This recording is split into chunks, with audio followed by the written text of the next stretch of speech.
This is definitely one of our most interesting approaches, Arya. It's high altitude, it's mountainous, and it's beautiful. And there we go. Got my co-pilot Alexis B back in the cockpit. How's it going, Alexis? Doing good, my friend. How are you, Omar? Doing good. That was a fun little overnight session from Amsterdam to Quito, which, by the way, we got Arya, Phil, Mark here joining the party. I was just saying to Arya, it's one of our most interesting approaches. Yes, let's see how you handle that one. So you got to keep in mind that the airport is at high altitude, so you want to increase your VREF by a few knots. And but I'm sure you're going to handle that perfectly well, as usual. Thank you. Sorry if that's a little loud there.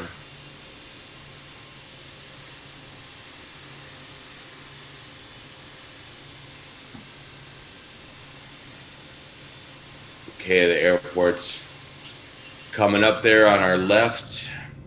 Alexis, any other interesting tidbits we should know about Quito? Well, I've been waiting for you to land for the past half hour, so I've had a few drinks at the bar of the airport already. So give me a few seconds to. So what's interesting is when you are downwind, left downwind, of course, because if you did that to the right, there wouldn't be much of a plane for you to fly since you would be smashed into the mountains.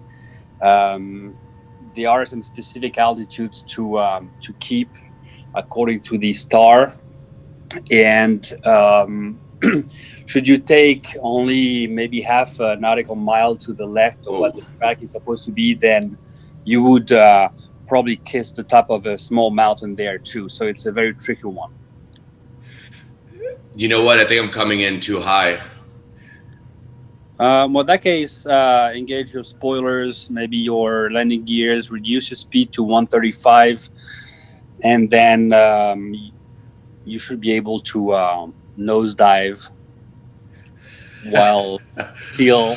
Well, you don't want to go too steep either, because as you can see right in front of you, there is a bit of a mountain there too. So shouldn't be a problem. You know what? I'm gonna have to go around. Sorry about that, guys.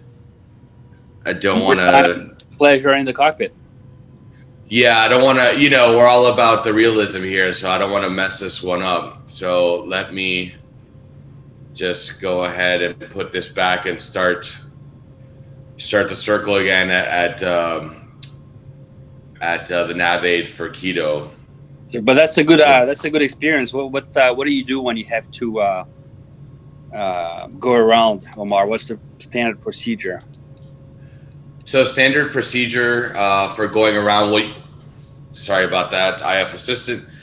Each airport is going to have their own procedures for go around, and you'll find these on the charts. So typically what we like to do is before, as we're doing the pre-descent briefing, we're going to want to look at our go-around instructions, and you're going to actually want to have, as you're getting ready for final, have the go-around altitude set on your autopilot in case you have to do what I just did. So you're correct. You were mentioning the charts of the airport, so the IAP, the plates, the landing plates. But that's more of a specific procedure. The standard procedure is you stabilize your plane. So first you keep the heading of the runway. First thing to do. Then you maintain your current altitude. So you stabilize the vertical speed, your VS, and then of course full throttle. So the takeoff throttle. That's what you have on standard cockpit. You get a toga, maneuver, which is takeoff, go around, and then from there you can ensure the stability and the security of your aircraft and passenger, and then you can engage into the specific procedure, which is specific to not only each airport but each runway. Excellent, well said. And of course, retract the spoilers, bring your gears in, and then you go from there. And no, Phil, I'm not a real pilot. I'm a real passenger. But I used to fly smaller planes. I used to hold my private pilot license back when I lived in France, and I flew small propeller airplanes. Those little babies called Robin DR 400. I did fly Cessnas, Moonies, and Pipers, but the Robin definitely was my favorite.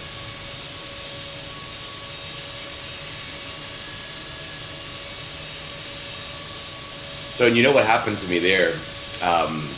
Didn't wake up? I'm still well that too, but in terms of the missed approach, so I'm still getting used to this VNAV function on Infinite Flight, and now they also give you the altitudes on the flight plan itself, as you can see there on in Quito, it tells you 170.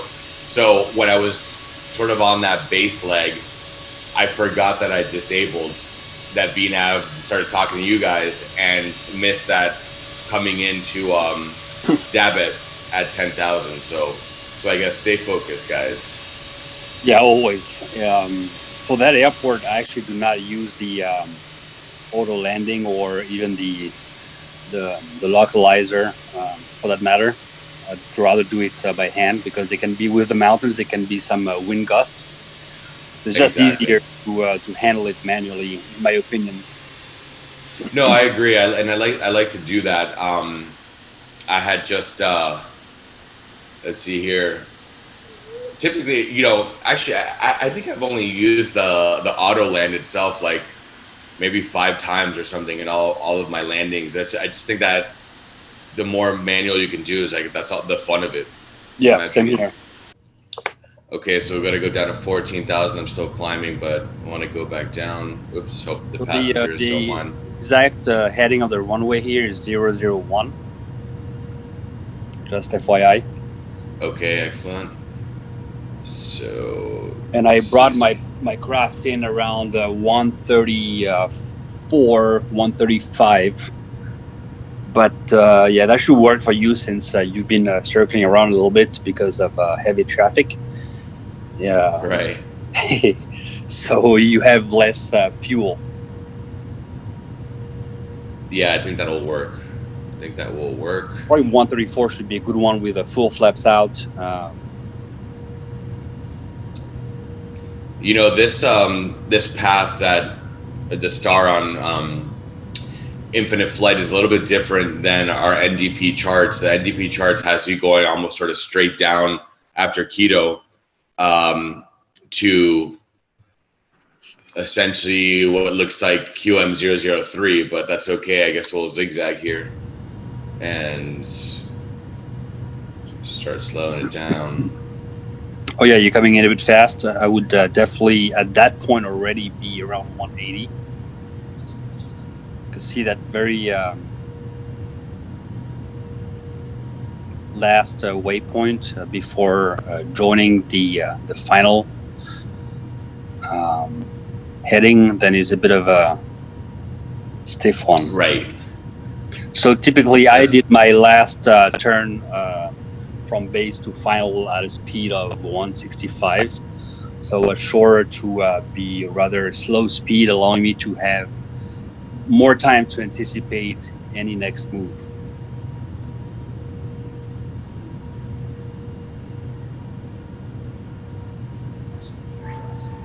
Bye, Arya. Who else do we have in the room? Let me check that for you. We get Alexi, that should be myself. Omar, I think is one of our new interns. Beniamino. Hey, Beniamino, how are you doing, man? Mark has his mic off. And Phil. Mark and Phil are part of our staff. So welcome, guys. You're having a great day and enjoying the show. Look at that beautiful left-wing view. You know, I was Who's flying at the moment? Is it Omar or you? Who's flying at the moment? Omar is flying. Okay. You know, Omar, I was supposed to go to Quito myself for work purposes, but that was right before the air transport restrictions there. So unfortunately, I wasn't able to make it, but I was really excited, and hopefully I can do that sometime soon.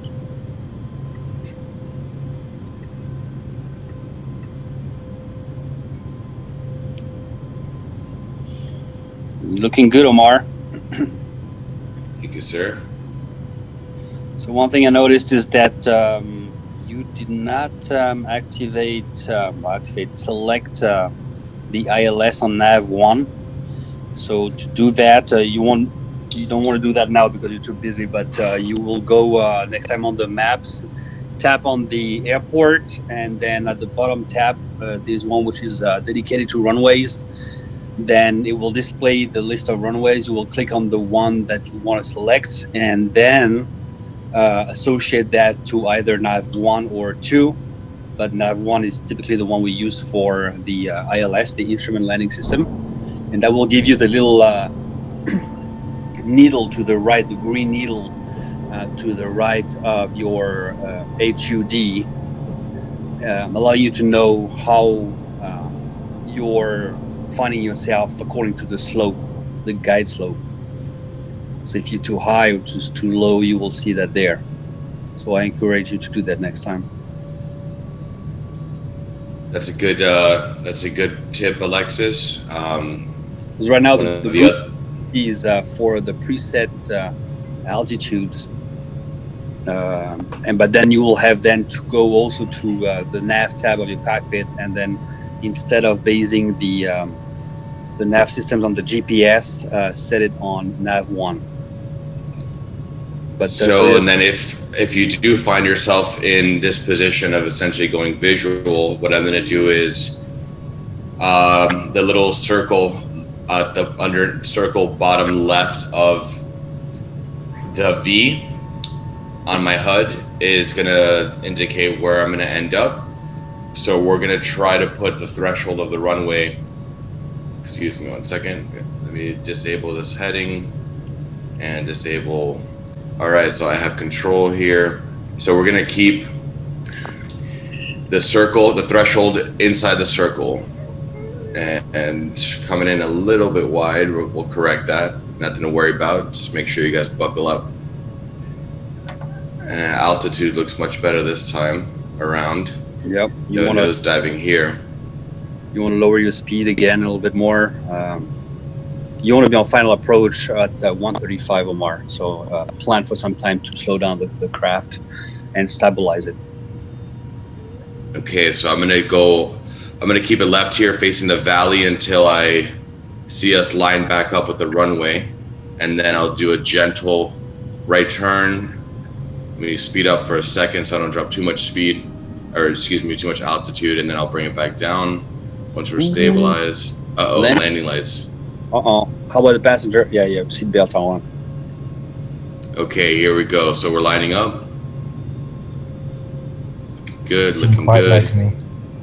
Quite under the glide slope. You said he was under. I think he's a little under the glide slope. Yeah. Because on that I think I'm high ahead of You're you. high. because No. I got the white lights. Look at the two white lights at the threshold. So, but the ILS does not follow the white lights until after that little mountain, specifically because of the wind gusts. So basically, the ILS make you nose dive a little bit right after this little mountain to prevent you from scratching your tires on the trees or whatever that is over here. Probably some tourists. So for the bold ones, it won't be a problem, but for the hairy ones, then no. I think that looks beautiful, Omar. Very nice alignment to the runway, to the localizer. Look at that. Too low. You gotta maintain your altitude a little bit here. okay, and then what? I'm gonna drop. You're too slow. You're also a bit too slow. You want to keep 135. Also because we are at a high altitude airport, so you need more, a bit more speed. And there you go. Coming in high. This is good. It's better that than the opposite. It's never a problem to come in a little high.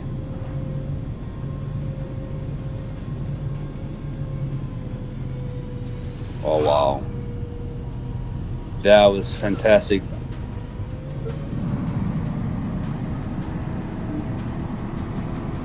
And then yes, for our audience, never use the thrust reverser below 60 knots.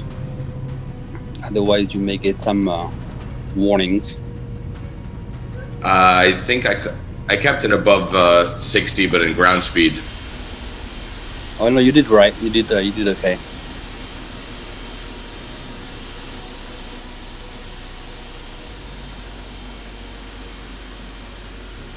Beautiful 777-200ER from KLM. Just landed in Quito. Welcome to Ecuador, Omar.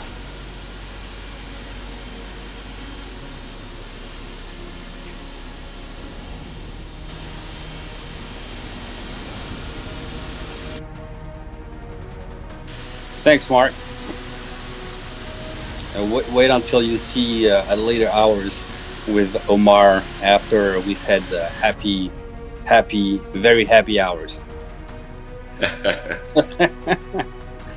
That's we'll do that soon. There's something coming up for you guys. We'll let you know, but we're preparing a little something there. Should be exciting.